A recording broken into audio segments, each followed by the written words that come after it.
नमस्कार फ्रेंड्स, हम सबके पास दिन में 24 घंटे होते हैं और लिमिटेड अमाउंट ऑफ एनर्जी भी होती है। ये एक ऐसा नेचुरल कांस्टेंट है जो किसी के लिए चेंज नहीं होता। कुछ लोग ऐसे होते हैं जो इसी 24 घंटे को यूज करके नॉर्मल इंसान से काफी कामयाब हो जाते हैं। ऐसा क्या सीक्रेट होता है उनमें? आज हम जिस बुक की समरी बताने वाले हैं वो इसी सीक्रेट को अनलॉक करती है और जिसका नाम है द वन थिंग।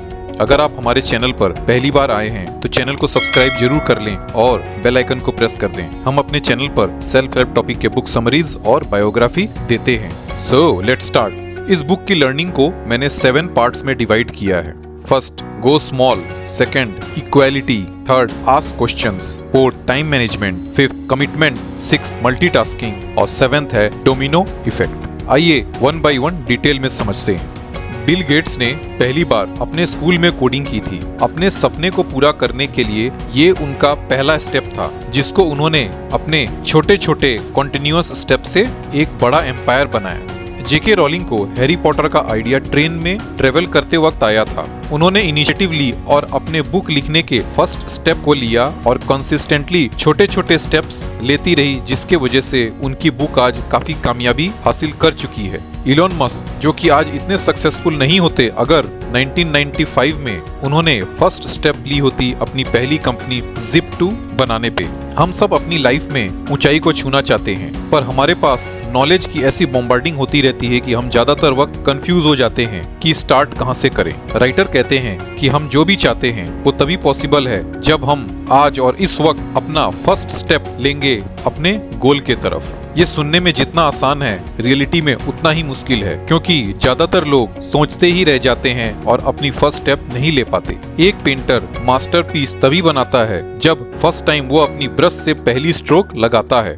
एक राइटर अपनी नॉवेल तभी लिख पाता है जब वो रोज रोज अपनी फर्स्ट स्टेप लेते रहता है कंसिस्टेंटली। छोटे कदम बिल्कुल नहीं कहते कि आप अपनी बड़े सपने को भूल जाएं, बल्कि छोटे कदम कंसिस्टेंटली लेने से आप अपने बड़े सपनों को हासिल कर सकते हैं। Second, quality. आपने बहुत सारे लोगों से सुना होगा कि हम सब एक समान हैं, पर एक्चुअल वर्ल्ड में ऐसा बिल्कुल भी नहीं होता। हमारे पास दिन में 24 घंटे होते हैं और हम इसी टाइम को यूटिलाइज करके बुलंदी को छूनी होती है।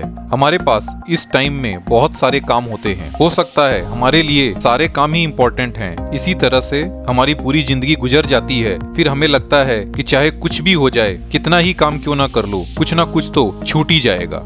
इसलिए हमें हर एक काम को एक समान नहीं देखना चाहिए। 19वीं सेंचुरी में इटालियन इकोनॉमिस्ट वेल्फ्रेडो पेरेटो ने पाया था कि इटली में 20% लोगों के पास 80% इटली के लैंड ऑनर थे। इसमें और उन्होंने रिसर्च किया और फाइनली पेरेटो प्रिंसिपल निकाला, जिसको हम अपने डेली लाइफ में अप्लाई कर सकते। और वो कुछ इस तरह से है, हमारे पास चाहे जितने ही तरह के काम क्यों ना हो, हम सिर्फ अपने 20% काम से ही 80% रिजल्ट को निकाल सकते हैं। इसलिए हमारे पास जो भी काम आता है, हमें उनमें से अपने इम्पोर्टेंट टास्क को कैटेगराइज करके पहले करने चाहिए, जिससे कि हमारा आउटपुट ज्यादा हो। वही 20% काम हमें बुलंदी तक ले जाएगा।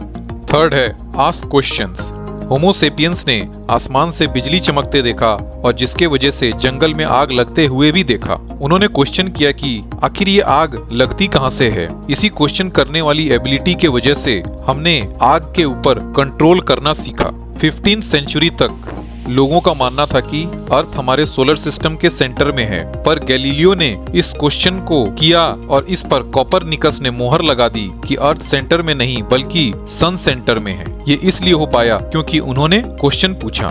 यहाँ पर हमारे दिमाग में कई बार आता है कि हमें आंसर तो पहले से ही पता होता है, तो हम क्वेश्चन क्यों पूछे। आइए इसका जवाब मैं एक एग्जाम्पल से देता हूँ। टोयोटा, जो कि कार बनाती है, उनके मैन्युफैक्चरिंग प्रोसेस में बहुत ही प्रॉब्लम आने लगी थी। जनरली वो प्रॉब्लम का रूट कॉज तक पहुंच नहीं पा रहे थे। इसलिए उन्होंने एक नई टूल इजाद की जिसका नाम है 5 वाई टूल। इसको वो कुछ इस तरह से अप्लाई करते हैं। हमारे पास जो भी प्रॉब्लम आती है, हम फर्स्ट वाई पूछते हैं कि प्रॉब्लम क्यों हुई। जब उससे जो आंसर मिलता है, हम उस आंसर से फिर से वाई पूछते हैं और इसी तरह से हर आंसर के बाद हम एक वाई पूछते हैं। जब तक वो 5 वाई कंप्लीट ना हो जाए, हम नहीं रुकते हैं। आइए इसको एक और एग्जाम्पल से समझते हैं। आपका टेबल डेस्क जहाँ पे आप पढ़ाई करते हैं, वो हमेशा बिखरा हुआ रहता है। अगर मैं बिखरे हुए डेस्क की वाई एनालिसिस करूं तो वो कुछ इस प्रकार होगा।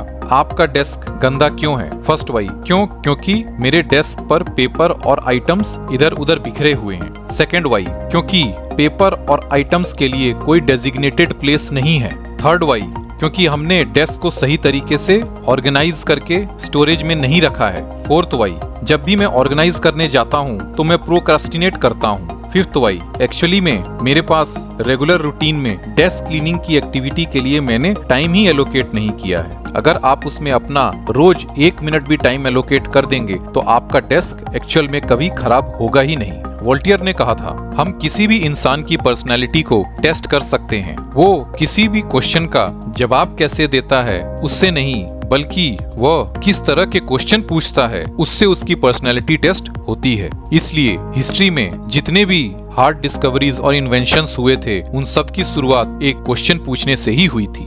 फोर्थ है टाइम मैनेजमेंट। हम पूरे दिन कुछ ना कुछ करते रहते हैं, ऑफिस में, घर में। जब हम कुछ नहीं कर रहे होते उस वक्त भी हम कुछ ना कुछ कर रहे होते हैं अपने थॉट्स में। यहाँ पर क्वेश्चन ये आता है, हम अपने काम में प्रोडक्टिविटी कैसे इंप्रूव करें? और ये तभी हो पाएगा जब हम अपने टाइम को इफिशिएंटली मैनेज करेंगे। टाइम को इफिशिएंटली मैनेज करने के तरीके को टाइम ब्लॉकिंग कहते हैं। बहुत सारे फेमस लोग इस टेक्निक को यूज करते हैं। स्टीफन किंग, जो कि एक फेमस नॉवेल राइटर हैं और उनके नॉवेल पर कई मूवीज भी बनी हैं, उनसे जब पूछा गया कि वो अपने टाइम को कैसे मैनेज करते हैं, उनका कहना था कि वो टाइम ब्लॉकिंग मेथड को यूज करते हैं, जिसमें मॉर्निंग के टाइम को वो राइटिंग के लिए ब्लॉक करते हैं, आफ्टरनून के टाइम को नैप लेने के लिए ब्लॉक करते हैं, इवनिंग में वो रीडिंग के लिए और फैमिली के साथ टाइम स्पेंड करने को ब्लॉक करते हैं। Comedian Jerry Seinfeld time blocking secret को बताते हैं। जेरी कहते हैं कि सबसे पहले आप अपनी रूटीन को फिक्स करें और उसको डेली मॉनिटर करें। इसके लिए चाहे तो आप एक कैलेंडर भी वॉल पे लगा सकते हैं। जिस दिन आप अपने डेली रूटीन को फॉलो करेंगे उस दिन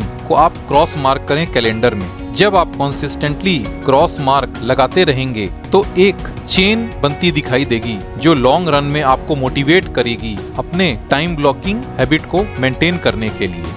फिफ्थ है कमिटमेंट्स टू लाइफ। हम अपनी लाइफ में एक्स्ट्रा ऑर्डिनरी रिजल्ट्स तभी अचीव कर सकते हैं जब हम अपने से 3 कमिटमेंट्स करेंगे। फर्स्ट है मास्टरी। 1993 में साइकोलॉजिस्ट के एरिक्सन एक पेपर पब्लिश करते हैं जिसमें उन्होंने पहले बार 10,000 आवर रूल बताया था। अगर आप किसी भी स्किल को 10,000 आवर्स तक डेलिब्रेट प्रैक्टिस करेंगे तो आप नॉर्मल लोगों से काफी आगे निकल जाएंगे। ये तभी पॉसिबल है जब आप अपने हर दिन के टाइम को इफिशिएंटली ब्लॉक करेंगे और उस पर कंसिस्टेंट रहेंगे। सेकंड है लिव पर्पसफुल लाइफ। हम सबके अंदर कोई भी काम करने की एक नेचुरल एबिलिटी या नेचुरल कैपेबिलिटी होती है और वो कैपेबिलिटी जो हमारे ऊपर एक छत के तरह रहती है जो हमें प्रोटेक्ट करते रहती है।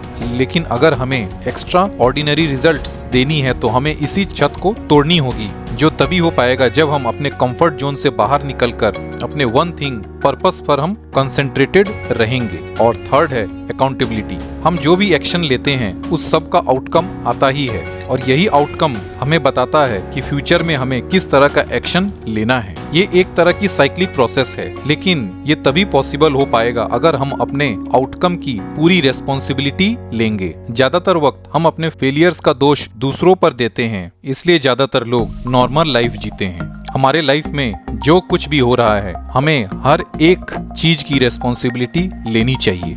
6 है मल्टीटास्किंग। इंसान एक साथ 2 काम कर सकता है कि नहीं, इसको साइकोलॉजिस्ट 1920 से स्टडी कर रहे हैं, पर मल्टीटास्किंग वर्ड 1960 से ज्यादा फेमस हो गया। उस वक्त कंप्यूटर का इवोल्यूशन हो रहा था और कंप्यूटर की मेमोरी बहुत ही कम होती थी। तब कंपनीज की कोशिश होती थी कि कैसे कंप्यूटर की मेमोरी को इंक्रीज किया जाए जिससे कि वो एक साथ कई काम कर सकें। यहीं से मल्टीटास्किंग टर्म इवॉल्व होना शुरू हुआ। कंप्यूटर मल्टीटास्किंग कर सकता है, पर इंसान जब भी एक काम से दूसरे काम में जंप करता है तब वो अपना फोकस पूरी तरह से शिफ्ट करता है, और अगर वो फिर से अपने पुराने काम में वापस जाता है तो वो पूरे फोकस से अपना पुराना काम नहीं कर पाता। 2009 के न्यूयॉर्क टाइम्स के एक रिपोर्टर ने आर्टिकल लिखा था ड्राइवर ड्रिवन टू डिस्ट्रैक्शन, जिसके लिए उन्हें प्राइज से भी सम्मानित किया गया था। आर्टिकल की समरी थी कि ड्राइविंग करते वक्त मोबाइल फोन यूज करने के वजह से 16% एक्सीडेंट होते हैं। एक्चुअली जब हम ड्राइव करते हैं उस वक्त फोन पर बात करते वक्त हमारा 40% फोकस ड्राइविंग से हट जाता है, जिसके वजह से एक्सीडेंट एविडेंट होती है। इसलिए हम अपने काम में फोकस्ड रहना है तो हमें वन टास्क पर फोकस करनी चाहिए, ना कि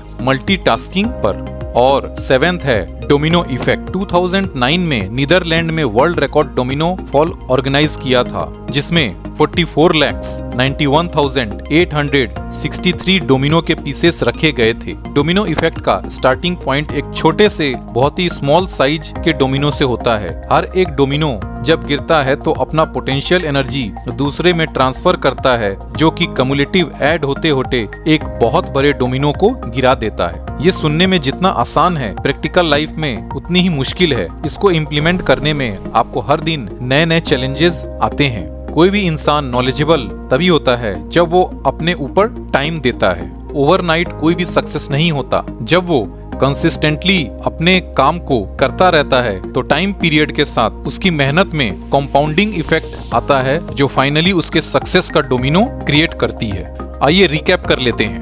अगर हमें अपने लाइफ में सक्सेस पाना है तो हमें 7 स्टेप्स को फॉलो करनी चाहिए। फर्स्ट है गो स्मॉल। हम अपने लाइफ में जो भी बनना चाहते हैं उसके तरफ एक छोटे छोटे स्टेप्स कॉन्टिन्यूअसली लेते रहें।